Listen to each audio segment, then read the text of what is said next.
Morning. Good morning. Thank you all for being here on Friday. I'm sure you guys all have flights to get to not too long from now. My name is Nick Pokrayats. We kind of got a big crew here today to give this talk, and so I figured I'd take a moment just to introduce everybody. And so all of us are sort of sitting in this front row, but we'll be up here momentarily. We have Emily Binstad here, Amisha Guerra, Sarah Hawk, Eric McCoy, and Stephanie Cohen. All right. And so today we're going to be talking to you guys about really skill maintenance and how it relates to faculty development, how it's a faculty development issue, particularly as you sort of go through your career in academic emergency medicine. And we have no disclosures. So some objectives today, just to get this out of the way, we're going to first just describe the need briefly for these skill maintenance programs. We're going to identify some potential challenges as well as hopefully provide you some solutions if you want to implement a program like this at your institution. And then really argue and describe how skill maintenance relates to faculty development. And so when I talk about skill maintenance, really the main problem we're talking about is skill decay. And so we're all on the same page. Skill decay really refers to a loss of acquired skills, maybe that you got during residency training, after a period of non-use. But there's also another component of this that I would say, or an argument that we're going to make, and if you had to complete this sentence, really we would say that skill decay is inevitable. And it's inevitable because there's really just not enough opportunities to practice procedures. I'm sure all of you probably feel this. There's a really great study that looked at this a few years ago, and what they did is they looked at 18 different emergency departments, and depending on the procedure, between 25 and 75% of emergency physicians, over 180 emergency physicians, had not done a single chest tube, central line, lumbar puncture, or intubation within that 1-year study period. So I think that really highlights just how infrequent some of these procedures can be at your institution. And I can tell you, at least coming from a place where I run a skills maintenance program at my institution, our numbers are very similar to that. All right, Emily.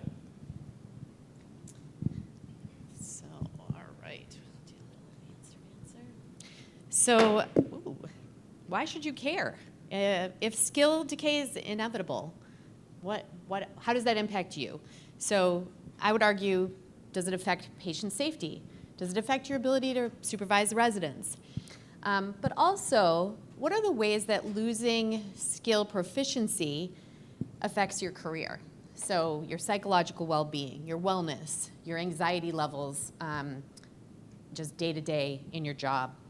Your ability to provide education for learners in your institution. Also, clinical evaluations. You know, how does this impact either patient or learner evaluations of your performance? And lastly, even what is its impact on patient complaints or legal action? So those are one reason why you should care, but I would also take it the other way. Positive impacts from maintaining your skill proficiency certainly can positively impact your career as well.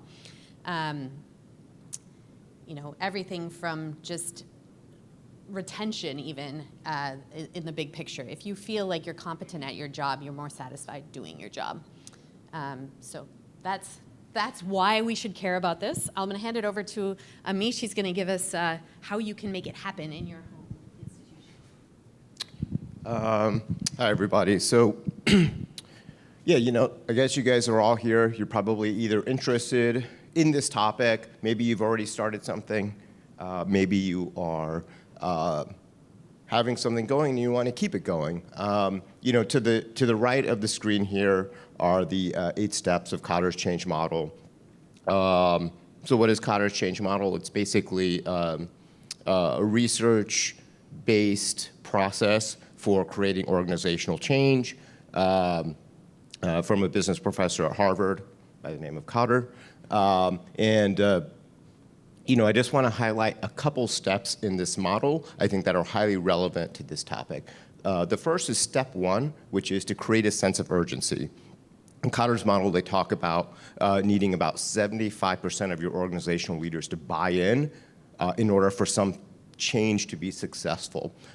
So what does that mean for all of us locally in our departments? It's very hard to replicate what someone's doing in their shop and then bring it over to our shop, because we're all unique, right? We already know like different things are happening in different places. So think local. You know, what are the needs of your staff, and more importantly, what are the things that your bosses, our chairs, you know, what do they care about? What do the organizational leaders care about? The next piece that I'll highlight is step 5, which is enable action, and this is closely related to removing barriers. When we first started our skills maintenance program, it was 15 years ago, and we were tasked with doing an airway assessment of every single attending in our department. As you can imagine, this could be a little anxiety-provoking for many, including myself, who was doing some of these assessments. You know, I think what we ended up doing with this data actually was really positive. So when we discovered who our outliers were, the department on their dime sent all of these folks to an airway course to help build their skills back up, right? Because decay is real. You know, you have to really put in a process that is going to support people as opposed to one that's, you know, going to potentially ruin your momentum along this continuum of change. All right, so I have a couple tips for you on how to go ahead and build that. First of all, think about what the expert perspective is. If you've started out in simulation, you might have started in resident simulation, you might have done a lot of teaching of students, but the expert perspective is a little bit different. Which topics are relevant to the expert? What are the things they care the most about? Is it the troubleshooting of the central line, or is it the crike that they might have to do emergently when the resident fails the intubation, or whatever happens that really, really scares the expert? That's what you want to work on. Which skills need to be refreshed? How about pigtail chest tubes? Are those something that everybody in your department is familiar with? Peer-to-peer learning is something that is almost a requirement because there's not really anybody more qualified than your attendings. There's not really like the attendee or attendings anymore. So you are the ones that teach the peers, and some of them are senior to you, and some of them are junior. But enlisting other peers to have multiple instructors at these workshops can really expand your reach and the amount of things that you're able to do at a single one, and then deciding whether you're gonna have a bolus versus a drip. Are you gonna have this once a year with 15 procedures as we do at Rush? Or are you gonna have it quarterly, you guys do it quarterly, with 1 or 2 procedures each time? It depends on how your structure is set up. And that brings me to the time part. You have to have your chair's support to really make this happen and make it successful and expand the reach to the entire department. The people that need this may be the least likely people to be like, oh yeah, absolutely, I'll come there on my day off. So thinking about how that support looks like. Is it in, you know, some sort of points to the system at the end of the year that leads to bonus? Is it something like an hourly stipend? And how are they going to support the folks that are also doing the teaching, such as yourself? There's a perception that SIM is for trainees and only for trainees, but it's not. And there's so many benefits to doing this with faculty and doing this on an ongoing basis. So reframing that perception and addressing it head on at the onset of the skill session, but also even before it in the email you're sending. Hey, I'm interested in helping everyone refresh skills. We're gonna have a practice session. We're going to work together and learn from each other and refresh all of these procedural skills and do some high fidelity simulation. By the way, come prepared for that. And then think about mindful scheduling. But I alluded a little bit to the pre-brief. If you're familiar with the pre-brief, it's the thing you say before you start the sim that sets you up for success. But the pre-brief that I say for my faculty has a lot to do with you are intelligent. You came here to do your best. This is an opportunity to practice things that you might not be as comfortable with as you want to be. And this is a safe place to try that out. But because we're trying to create a safe learning environment, we hope that the things that happen here will be able to stay here, and we'll take the lessons that we learn and carry them into our clinical practice.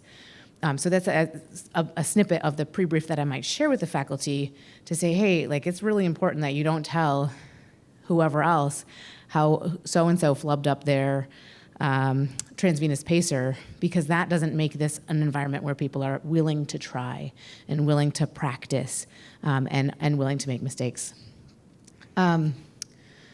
it's important to acknowledge potential barriers. It's uncomfortable to say, I don't feel comfortable enough doing a chest tube, can you take me through it?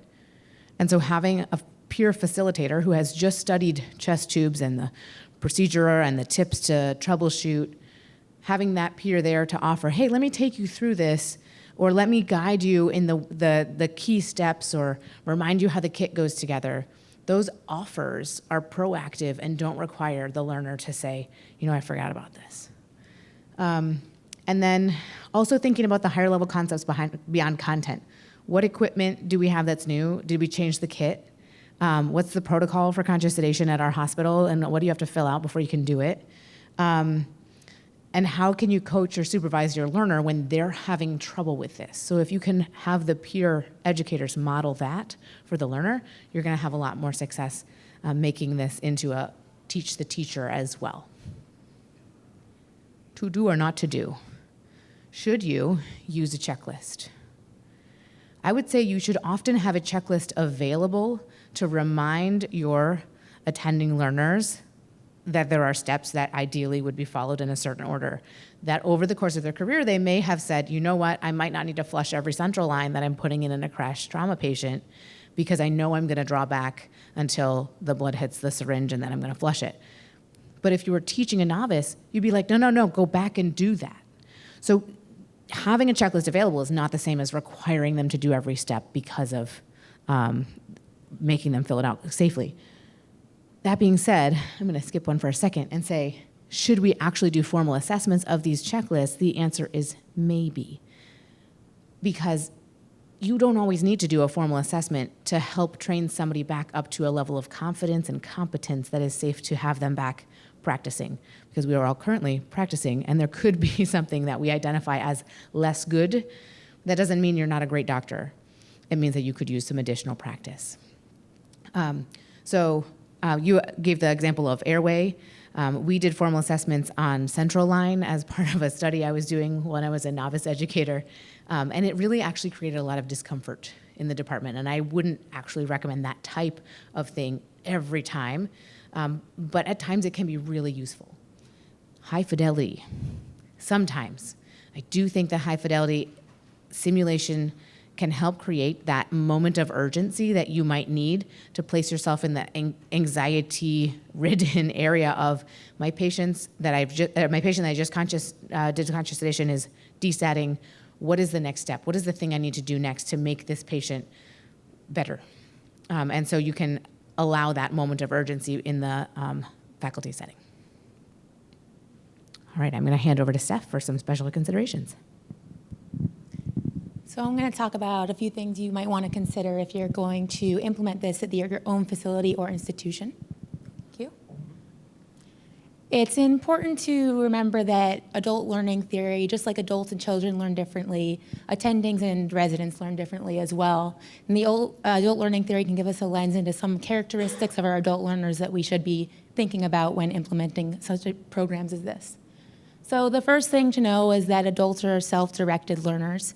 They are individual and they want to manage what they learn on their own.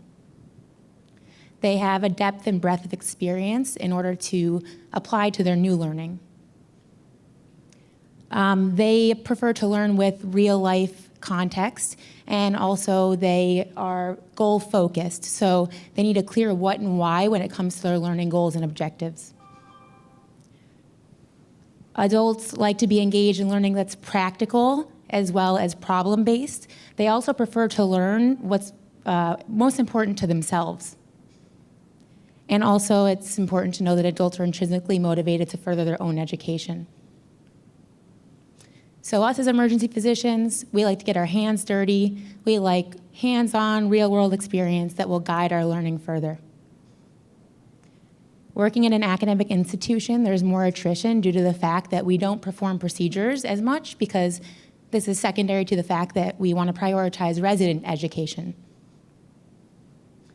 A lot of us at academic institutions are scared to and reluctant to admit decreased or lack of competence or competence in procedures due to the fact that we're scared to be seen as failures or we're scared to be seen as weak. There aren't any specific studies based on simulation to show this, but there are studies and articles that show that attendings prefer to learn from topic experts or their peers as opposed to trainees, residents, or medical students. I'm going to hand it over to Eric. Thank you so much, Stephanie. So we're talking about special considerations for faculty learners in the context of professional development. We can't talk about development without talking about competence, and we can't talk about competence without talking about confidence. And so similar to these free solo climbers who scale these mountains with no protective equipment, confidence plays a significant role in the development of any learner. And when we break down the word confidence, it really means intense trust in your ability to do something. And if we look at the literature with regards to confidence or competence in psychology, the word is self-efficacy. So what are those drivers? What are those independent variables that drive confidence? And I'll share a few of them with you. One, past performance. There's quite possibly no greater predictor of your confidence than successfully completing a task in the past. The whole thesis behind practice, where repetition is the mother of skill and consistency is the mother of mastery. How about social modeling, the see one, do one, teach one approach? Verbal persuasion or social persuasion, hey, you can do this, encouragement, the pre-briefing that Sarah talked about. And last but not least, physiology does play a role in our confidence. And so there is this relationship between confidence and competence. And so if we get competent or confident in something, we're more likely to engage in an activity. The more activities we engage in, the more competence we get, and that feeds into our confidence. So there is a loop between confidence and competence, but it's important to note that confidence does not equal competence. Yet there's an important relationship that you and I can learn about when creating these educational activities that takes advantage of this relationship. And all of our educational sessions starts with the most important person, which is the learner. And so they have their potential, what they are capable of doing, and then that differs from their capitalized potential, what they actually do. So we want to close that gap between what they are capable of doing and what they actually do, our learners. And that's from taking action. In our case, we're talking about procedural task trainers, so that action is some type of educational activity where they practice those tasks. But as educators, you and I design these activities with objective success metrics. These are where these checkboxes come in. Objective metrics that deem somebody competent at a particular task. So when they take these actions, they get these results, and these results feed into their belief system about what they think they can do. It feeds into their self-efficacy. It feeds into their confidence. And the more confident our faculty learners have, the more of their potential they can tap into, thereby closing the gap between what they are capable of doing and what they actually do, capitalizing on their potential, the process of professional development. But when doing this, we have to take a few things in mind, two MCs in mind. The first MC is we want to make sure we're focused on providing a meaningful contribution on the left to our end user, which is a learner, as opposed to providing in the administrative class a resource that may ultimately lead to meaningless compliance, which is what we do not want to do. And in order to do this, we need feedback from our end users, our faculty learners. And in fact, the research has shown just that. For the cognitive domain of learning, they like simulation. For the psychomotor domain of learning, they like procedural task trainers. But for the last one, it might not be so obvious. The environment that our faculty learners want to learn in is an environment of a jury of their peers, of a cohort of their peers when compared to mixed groups, residents, medical students. In fact, over 90% of them. So in sum, we want to recognize that relationship between confidence and competence, incorporate that into our educational activities, provide meaningful contributions, and last but not least, have that in a space of their peers. And with that, Nick, back to you. All right, thanks, Eric.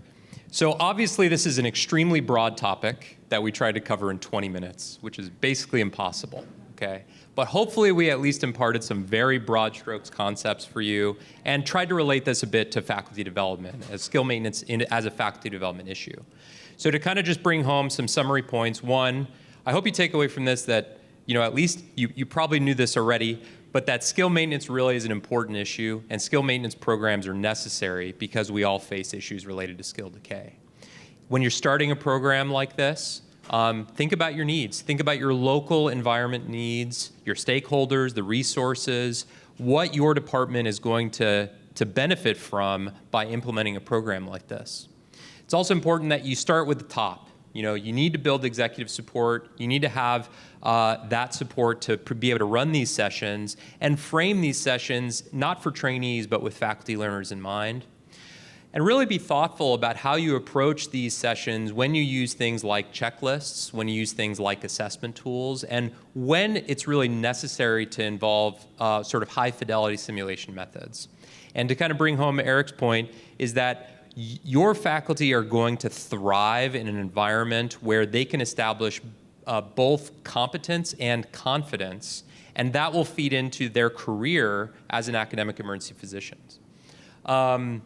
We, at this point, happy to take any questions. I would say that ideally we would have a little bit more time and maybe share our experiences. We've all held various leadership roles at our institutions, either developing or running these types of programs, and happy to talk to you guys after this talk related to any of those issues.